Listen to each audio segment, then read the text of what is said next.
Andito na naman tayo sa nagbabagang showbiz balita. Panoorin natin ang video ni Mikey Quintos kung saan ay kinuha siya na maging model sa branded na gown para sa Flores de Mayo. Panoorin natin ang video ni Mikey.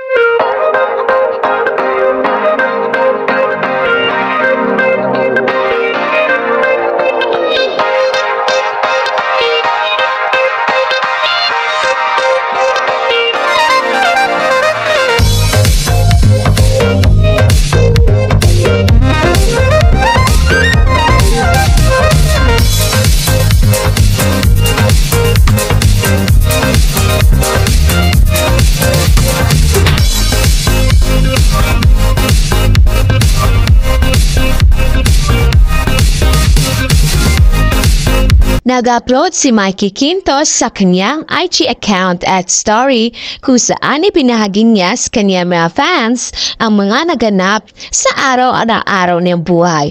At isa na dito ang pagkuha ng isang branded na mga gown na kinuha siyang model.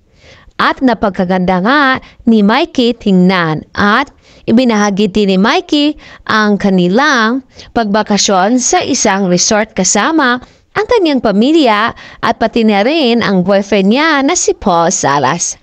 Panoorin natin ang kabuuan ng sabing video ni Mikey Quintos at Paul Salas. Huwag kalimutan maglagay ng komento dito.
panonood sa nasabing video ni Mikey Quintos. And for more showbiz update, don't forget to like, subscribe, and share.